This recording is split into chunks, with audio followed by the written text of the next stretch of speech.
rise out of a community. It's time to give the trolls a moment in the sun. They may melt, but it's the loop.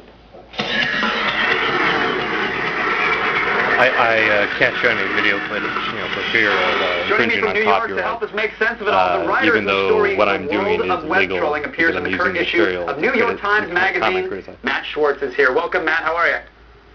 I'm great. How are you, Kevin? I'm doing very well. I'm glad that you're in one piece, that you haven't fallen victim to the trolls, because typically whenever, it's only been 2 days. So. Oh, so the fallout hasn't been too bad. How many pizzas have been delivered to your house yet?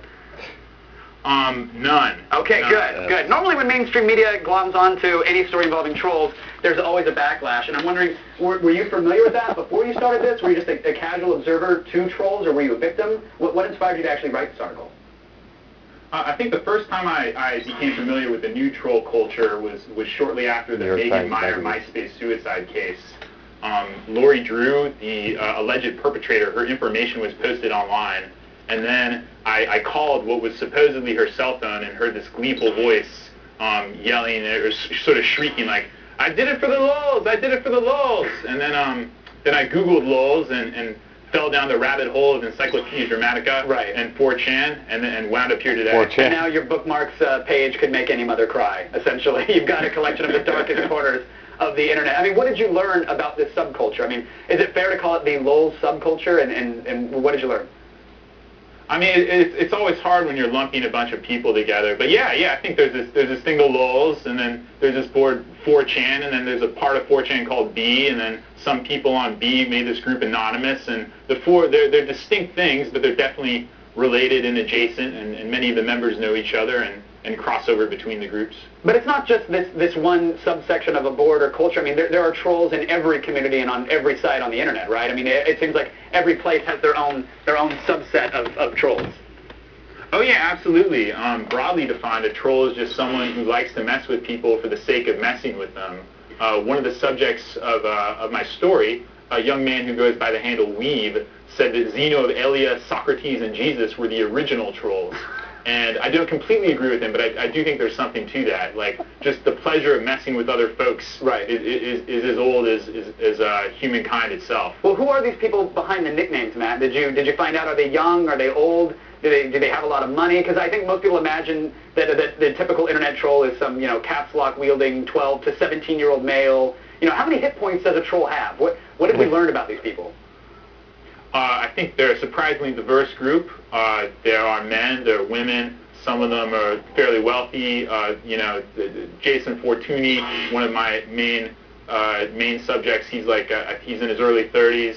So you can't really, they don't fit any particular stereotype. They're not all just young kids in a basement. And are they all? I'm sure some of them are. Are they all driven though? Access to the internet, interest in the internet. Oh, go ahead. Well, I'm just wondering what drives the trolls, because I mean, you said a troll broadly defined as someone who just likes messing with other people, but is there something behind that? What's the motivation there? I think there are a few different things. There's kind of all the justifications that the more intellectual trolls give afterwards, like we're trying to save the internet, we're trying to clean up the internet. That's just I'm not sure I buy any of that, though. I did want to give it a hearing. I think people really want to be heard, and I think if they're not heard, some people shut down and shut up, and then some people escalate. The trolls are some of the people who have escalated. I also think once you don't have empathy for other people, and I'm someone who has very little empathy for those who have little empathy for other people, but once you cross over that line and say, what other people feel doesn't really matter to me, there is a certain pleasure that anyone might get out of manipulating the emotions of another person from a distance, which is exactly what computers allow us to do. Right. Well, Matt, what I love is that when most people discuss this topic, or when journalists try to tackle it, it seems like they do a quick Google search. They probably use Dogpile still, and they come up with a couple terms, and they write a couple facts about it, and that's it. But you actually went and lived with some of these self-professed trolls. What did you learn there? Like, are they, without the cloak of anonymity, without hiding behind that nickname or a fake IP address, are they the same person in real life? Well, Jason's unique because he's one of the few people who's willing to step up and say, this is me, this is my legal identity, I'm Jason Fortuny, I'm a troll. And you have to give him a certain amount of props for that. Both Jason and Weave and the other trolls I spoke to on the phone and corresponded with, they're very nice people up close. The closer you get to them, the nicer they get. I think they only have the heart to inflict whatever it is that they inflict, at a distance on strangers. They don't. There are times when they may accidentally wind up harming someone they know. They like to have control over their targets, and I don't think they generally like to know them so well beforehand. So they're nice people. All right, Matt. Well, you're a nice guy as well. I certainly hope there is no backlash. I thought it was a fantastic article, and I want to thank you so much for coming on and keeping us in the loop. Oh, thanks. No, thanks, Kevin. It's a real pleasure. I appreciate you having me on. Yeah, thank you. Right now, let's go over to Olivia, who never says anything inflammatory. It's amazing. No, unless you pay me handsomely or buy me pie.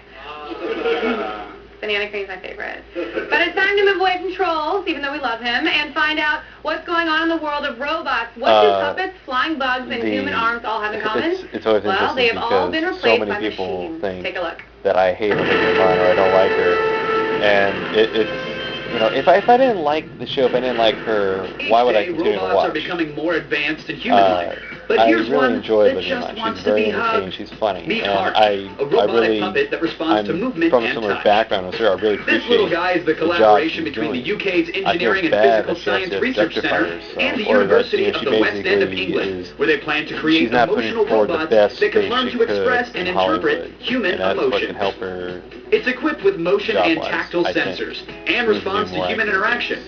If She's, shaken, basically his heart rate be more increases, active. but when you pet and soothe him, develop that he real begins to calm But down. anyways, The BBC I love the reports that, show. I love hopefully, the people emo on the show. robots like Hart could one